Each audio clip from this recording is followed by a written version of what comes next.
Nah, yang menarik adalah di antara dua mazhab ada yang pro soal calon ketua umum itu ada yang boleh dari pihak eksternal, ada juga yang tetap mempertahankan supaya calon-calon ketua umum P3 itu adalah pihak internal yang notabene-nya adalah kader-kader P3. Belakangan ini sudah mulai terungkap bahwa ternyata Anies Baswedan sejak lama sudah dilirik oleh P3 dan bahkan masuk nominator yang kemudian dianggap sangat layak untuk menjadi ketua umum P3. Bismillahirrahmanirrahim. Assalamualaikum warahmatullahi wabarakatuh. Saya kira dari sekian begitu banyak isu politik yang ada di Indonesia hari ini, salah satu isu yang terus mencuat dan menarik adalah soal siapa kira-kira calon ketua umum P3 yang dinilai layak dan pantas untuk mengantarkan partai ini kembali lolos ke parlemen di Pileg 2029. Begitu banyak nama-nama yang bermunculan, satu persatu elit-elit P3 menyebut nama, baik dari kalangan internal ataupun eksternal yang dinilai punya kapasitas, punya kompetensi untuk membuat bagaimana P3 itu bisa lolos ke parlemen kembali. Karena kita tahu bahwa di Pileg 2024 yang lalu, untuk pertama kalinya dalam sejarah, bahwa P3 itu tidak lolos ke parlemen. Tentu itulah yang kemudian menjadi pukulan yang cukup telak bagi P3, yang kemudian tidak mengherankan menghadapi Pileg di 2029, P3 sedang mencari kira-kira siapa ketua umum partai yang kemudian dinilai punya segala-galanya, modal sosial, modal politik, modal ekonomi, tentu untuk mengantarkan partai Islam ini kembali eksis, kembali berdaya, dan tentunya banyak bicara dalam konteks politik nasional. Banyak nama yang bermunculan, misalnya Gus Romi itu menyebut sejumlah nama dari pihak eksternal. Ada misalnya nama seperti Saifullah Yusuf, ada kemudian juga Pak Dudung, ada juga Pak Amran Sulaiman. Tiga-tiganya adalah orang yang saat ini menjadi bagian dari kekuasaan politik pemerintah. Tapi Gus Ipul dan juga kemudian Pak Dudung menyatakan tidak terlampau bersedia untuk menjadi bagian dari P3. Bahkan ada juga elit-elit P3 seperti Bang Ade Irfan Pulungan menyebut sosok Jokowi sebagai sosok yang dinilai punya segala-galanya yang akan kemudian mengantarkan P3 itu akan kembali kuat dan bahkan akan menjadi partai yang besar. Tentu dengan catatan kalau Pak Jokowi itu bersedia menjadi bagian dalam orang penting yang ada di P3 yang kemudian dinominasikan sebagai calon ketua umum P3. Inilah yang saya kira memang per hari ini begitu banyak nama-nama yang dimunculkan oleh internal P3, tapi munculnya pihak-pihak eksternal ini juga mendapatkan semacam resistensi atau semacam logika yang berbanding ketika muncul elit-elit P3 yang lain yang mengatakan bahwa P3 itu adalah partai kader, partai yang solid, yang sebenarnya tidak terlampau melirik pihak-pihak eksternal yang kemudian bisa dijadikan sebagai nominator untuk menjadi ketua umum mereka.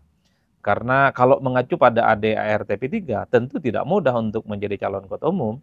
Salah satu syarat yang paling berat bagi pihak eksternal adalah ketika mereka itu untuk mencalonkan diri sebagai ketua umum P3 minimal menjadi pengurus DP3 itu minimal 1 periode. Jadi nama-nama seperti yang sudah disebutkan oleh Gus Romi itu ya, mulai dari Pak Dudung, kemudian Pak Amran Sulaiman, kemudian Pak Saifullah Yusuf, termasuk juga nama Pak Jokowi tidak masuk dalam kategori ini. Karena apapun judulnya, nama-nama semacam ini adalah nama yang memang bukan menjadi bagian dari P3. Maka inilah yang saya kira per hari ini kalau kita mau jujur sebenarnya, di P3 sekalipun itu belum solid, belum ada satu pernyataan yang tegas, yang itu menjadi keputusan kolektif P3 bahwa apakah pihak-pihak eksternal itu boleh mencalonkan diri sebagai ketua umum ataupun tidak. Karena per hari ini di internal P3 sekalipun sepertinya masih kekeh bahwa mereka itu cukup yakin dengan figur-figur internal yang mereka miliki. Mereka misalnya terus yakin bahwa PLT Pak Mardiono itu adalah sebagai sosok yang dinilai masih mampu akan mengantarkan P3 kembali berjaya dan lolos ke parlemen. Itu yang kemudian muncul per hari ini. Nah, yang menarik adalah di antara dua mazhab ada yang pro soal calon ketua umum itu ada yang boleh dari pihak eksternal, ada juga yang tetap mempertahankan supaya calon-calon ketua umum P3 itu adalah pihak internal yang notabene-nya adalah kader-kader P3. Belakangan ini sudah mulai terungkap bahwa ternyata Anies Baswedan sejak lama sudah dilirik oleh P3 dan bahkan masuk nominator yang kemudian dianggap sangat layak untuk menjadi ketua umum P3. Tentu ini yang saya kira memang menjadi salah satu diskursus yang menarik, karena misalnya salah satu pihak P3 yang menominasikan bahwa Anies itu dianggap sebagai sosok yang sangat mampu membuat P3 itu maju dan sangat layak memimpin P3 ya adalah seperti pengurus P3 Jakarta yang melihat bahwa Anies itu sebenarnya secara emosional dan secara basis konstituen adalah mereka yang sebenarnya sudah terintegrasi dan memiliki kohesivitas yang kemudian saling bersaut-sautan dengan Anies Baswedan. Oleh karena itu, menarik bagi saya kalau kembali bicara tentang variabel-variabel tentang Anies Baswedan.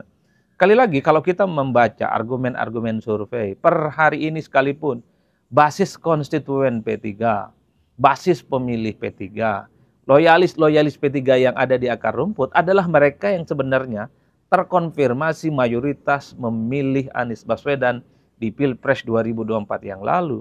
Bahkan dalam Pilkada Jakarta 2017, P3 itu adalah tegak lurusnya dengan Anies Baswedan. Jadi kalau kita membaca akar sejarah politik bagaimana pendukung P3 dibandingkan dengan nama-nama yang lain dari pihak eksternal itu adalah sebenarnya P3 itu memang lebih dekat dengan Anies Baswedan secara politik ya. Kalau dengan Pak Jokowi kita tahu justru kader-kader P3 itu sangat resisten. Begitu banyak kader-kader P3, grassroots P3 memang di bawah itu tidak terlampau akur dan bahkan sangat vokal dan bahkan juga sangat kritis dengan Pak Jokowi. Jadi sekalipun Pak Jokowi itu masuk nominator yang sempat disebut ya oleh Ade Irfan Pulungan, kalau Pak Jokowi berminat jadi ketua umum P3 akan mengantarkan P3 itu sebagai partai yang besar. Tapi sekali lagi kalau kita membaca basis konstituen P3, sama sekali itu tidak teridentifikasi sebagai pemilih yang dekat dengan Pak Jokowi. Justru Jokowi itu adalah sangat identik dengan PSI, 11-12 dengan PSI. Ideologi politik PSI per hari ini itu kiblatnya hanyalah kepada Jokowi, bukan kepada yang lainnya. Ini adalah hal-hal yang memang secara saintifik, secara ilmiah harus diakui. Dibandingkan dengan nama-nama lain, pihak eksternal itu ya Anies sebenarnya masuk salah satu nominator yang bisa disebut bisa lebih unggul di basis konstituen P3. Cuman kan menjadi problem kalau Anies Baswedan yang kemudian masuk dalam radar P3 ya, atau misalnya menjadi calon kuat di P3. Kalau kita membangun argumen bagaimana P3 ingin menyongsong kekuatan politik mereka, kembali tampil di Pileg dan menang di 2029 misalnya, P3 itu ingin merangkul semua kalangan, ingin masuk ke semua kepentingan-kepentingan politik. Nah kalau bicara itu maka variabel terpentingnya adalah bagaimana P3 itu menjadi bagian dari kekuasaan politik pemerintah hari ini. Dalam konteks itulah kalau memang Anies misalnya kuat menjadi nominator calon ketua umum P3, dalam konteks hubungan politik dengan kekuasaan, Anies tidak masuk. Per hari ini kita tahu bahwa ada barrier, ada tembok yang begitu tebal, bahwa sebenarnya Anies itu tidak diterima di kubu kekuasaan, tidak diterima di kubu pemerintah hari ini. Disitulah kemudian P3 itu punya kesulitan. Satu sisi basis konstituen P3 itu ke Anies, satu sisi misalnya ada sejumlah elit P3 yang melirik Anies sebagai calon ketua umum, tapi pada saat yang bersamaan, ketika bicara tentang variabel P3 harus merangkul semua kalangan, ingin berkongsi dengan semua kepentingan politik, dalam konteks ini salah satunya adalah pemerintah, Anies di situ tidak masuk nominasi. Karena apapun judulnya per hari ini, Anies itu sepertinya adalah sebagai sosok yang memang dimarginalkan secara politik oleh kekuasaan hari ini. Oleh karena itu, maka nama-nama seperti Pak Dudung, kemudian siapa lagi, Pak Amran Sulaiman, kemudian Saifullah Yusuf, ya mungkin Pak Jokowi itu sebenarnya lebih dekat dengan kekuasaan pemerintah hari ini. Sekalipun kita tahu Gus Ipul sudah menolak, Pak Dudung juga sudah menolak, karena tidak mau lagi dikait-kaitkan dengan P3. Tapi secara prinsip, kalaupun toh mencari ketua umum P3, ingin mengembalikan kejayaannya, salah satu variabel pentingnya adalah memiliki kedekatan dan hubungan politik yang mantap dengan pemerintah hari ini. Itu adalah variabel yang tidak mudah. Itulah yang saya sebutkan, bicara tentang siapa kira-kira ketua umum P3 per hari ini, itu sangatlah rumit serumit-rumitnya. Ada begitu banyak nama-nama pihak eksternal, satu persatu sudah bermunculan, disampaikan silih berganti oleh elit-elit P3, tapi tentu di antara mereka yang muncul juga ada plus dan minusnya. Sebut saja misalnya Anies yang mengemuka, Anies memang populer per hari ini punya captive market ataupun ceruk pemilih terutama di kalangan-kalangan kelompok Islam termasuk di kalangan kelompok kritis. Tapi sekali lagi sosok Anies itu kan punya jarak psikologis, bahkan tembok tebal dengan pemerintah hari ini. Karena di Indonesia itu ada kecenderungan siapapun yang menjadi ketua umum partai memang harus memiliki irisan yang cukup dekat dengan pemerintah, dengan kekuasaan.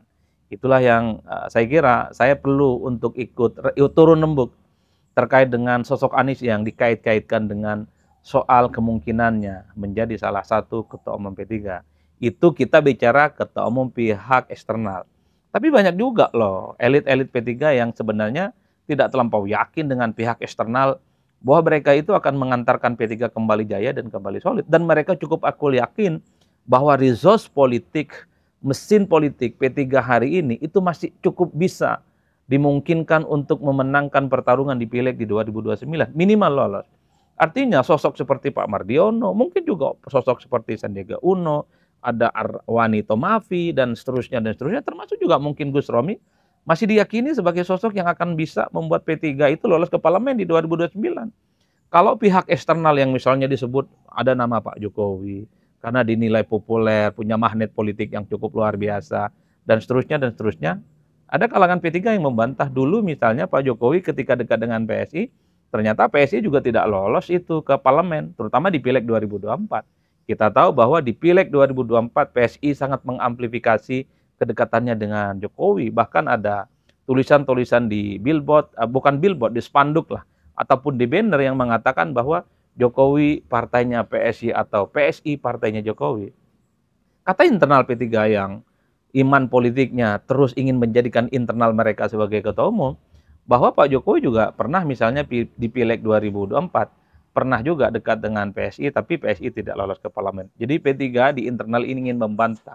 Kadang seringkali popularitas itu tidak bisa dijadikan sebagai andalan atau acuan utama untuk meloloskan sebuah partai ke parlemen. Bahkan kalangan internal P3 ini mengatakan bahwa Sandiaga Uno itu kurang populer gimana, kurang hebat gimana, kurang pengusaha di mana, kan kira-kira begitu. Dan saat itu Sandiaga Uno di 2024 juga menjadi ketua Bapilu, tapi buktinya P3 tidak lolos ke parlemen.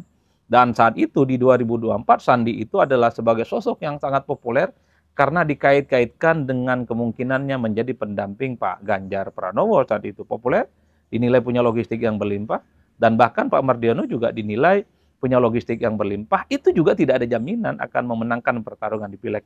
Ini menurut versi kubu P3 yang masih cukup meyakini bahwa sosok-sosok internal P3 itu masih bisa diharapkan akan membuat partai ini lolos ke parlemen kembali di 2029. Kalau kita mau ingat kembali, siapa kira-kira sosok di internal P3 yang dinilai punya kapasitas dan kemampuan mengembalikan kejayaan P3 lolos ke parlemen? Ya tentu ada Pak Mardiono, PLT P3, dan tentu saja ada nama Sandiaga Uno. Di situ ada Gus Romi, kita tahu adalah Gus Romi atau Roma Hurmuzi ini adalah sosok yang cukup penting dan kaderisasinya mulai dari bawah, dan cukup dinilai punya pengalaman untuk mengantarkan P3. Dan juga ada Gus Arwani Tomafi, Sekjen P3 hari ini. Sosok-sosok yang masih dinilai oleh internal P3 meyakini bahwa di antara sosok-sosok ini adalah sosok kompeten yang akan membawa kembali P3 lolos ke parlemen. Apalagi misalnya kalau kita mengacu pada putusan Mahkamah Konstitusi, ambang batas parlemen itu bukan 4% lagi loh, di bawah 4%. Kalau itu acuannya, ya saya kira memang siapapun yang jadi ketua umum P3 di internal P3 itu sangat mungkin akan meloloskan P3 ini ke parlemen. Karena hasil Pileg di 2024 P3 itu kan 3,8%. Itu sudah cukup besar bahwa sebenarnya P3 masih punya opportunity akan kembali tampil di parlemen. Tapi pada saat yang bersamaan kan kita tidak bisa menutup mata bahwa orang-orang seperti Gus Romi, Ade Irfan Pulungan, kemudian misalnya pengurus P3 Jakarta yang mengusulkan nama-nama eksternal di luar internal P3 itu kan sebagai bentuk bagaimana sebenarnya mereka-mereka itu tidak percaya kader-kader P3 internal hari ini tidak akan mampu membawa P3 akan kembali lolos ke parlemen. Wajar silih berganti nama yang dari pihak luar itu kemudian dikaitkan dengan P3. Ada Dudung ya sekalipun sudah nolak, ada Saifullah Yusuf sekalipun sudah menolak. Nah, sekarang publik nunggu itu bagaimana statement Pak Amran yang dinilai juga punya kan besar untuk memimpin partai Islam ini. Pak Jokowi ya tidak memberikan respon apapun. Jangan-jangan Pak Jokowi ketika dikait-kaitkan dengan P3 ya sebenarnya ya biasa saja, karena Pak Jokowi itu dinilai lebih identik dengan PSI dibandingkan dengan P3. Ataupun ketika muncul nama Anies ya, Anies pun juga sepertinya dingin-dingin saja, dan hanya P3 yang ramai satu persatu menyebut nama mereka, tapi nama-nama yang disebut itu sepertinya mereka tidak punya reaksi apapun dan terkesan dingin ya menanggapi ketika namanya itu dikaitkan dengan P3. Apa yang kemudian membuat sejumlah tokoh ya, ada yang terkesan dingin, kemudian bahkan menolak jika dikaitkan dengan P3, terutama dari kalangan eksternal. Keyakinan saya adalah ya tentu karena P3 ini nggak lolos ke parlemen, jadi bargaining position, daya tawar politik P3 itu dinilai tidak terlampau kuat sebenarnya. Ketika dikaitkan dengan Dudung, dikaitkan dengan Saifullah Yusuf, kenapa mereka menolak? Saya menduga mungkin karena P3 itu tidak lolos ke parlemen. Wajar kalau kemudian sosok-sosok ini menolak ya, atau alasan normatifnya ya karena ingin membantu pemerintahan hari ini. Begitupun misalnya ketika Pak Jokowi berulang kali disebut ataupun Anies Baswedan dinominasikan sebagai calon P3, tidak ada respon apapun dari Jokowi. Ya mungkin karena bagi Jokowi P3 nggak cocok dengan dirinya. Kenapa ya? P3 ini partai Islam, Pak Jokowi mewakili sosok yang nasionalis, dan basis pemilih P3 itu memang sejak lama sangat berjarak dengan Jokowi. Begitupun dengan Anies Baswedan. Terkesan tidak memberikan respon yang antusias ketika dirinya itu dikait-kaitkan dengan soal kemungkinannya menjadi ketua umum P3. Tapi ala kulli hal, di tengah dinamika yang terus berkembang, yang ingin saya katakan satu soal P3. P3 ini sepertinya sedang melakukan beauty contest, semacam kontes kecantikan dalam tanda kutip ya, mencari calon-calon ketua umum yang dinilai akan mampu mengantarkan P3 lolos ke parlemen untuk 2029. Udah itu aja. Ada pihak yang sepertinya tidak yakin dengan kader mereka sendiri, sehingga muncul nama-nama dari pihak eksternal. Meski pada saat yang bersamaan banyak juga yang menolak sebenarnya, pihak eksternal yang dikaitkan dengan kemungkinan jadi ketua umum P3 itu satu persatu sudah mulai menolak dan mereka sepertinya tidak memiliki respon apapun. Tapi di antara sekian begitu banyak nama itu, tentu Anies Baswedan adalah sosok yang secara statistik, secara karakter politiknya itu memang dekat dengan P3. Anies mewakili sosok politisi Islam, dinilai punya pengetahuan Islam yang cukup mendalam, dan secara prinsip Anies memang cukup identik dengan pemilih-pemilih Muslim dimanapun di Indonesia, salah satunya adalah pemilih P3. Nah, tapi IDN kita tinggal tunggu sebenarnya P3 itu akan memilih siapa untuk menjadi ketua umum mereka. Tentu hanya P3 lah yang paling tahu siapa yang dinilai akan membawa P3 itu akan kembali lolos ke parlemen di 2029. Hanya P3 saja yang tahu. Yang lain itu hanya sifatnya tafsir dan hanya memberikan analisa. Saya kira di situ, salam politik Syaun, pastinya mantap semantap-mantapnya. Wassalamualaikum warahmatullahi wabarakatuh.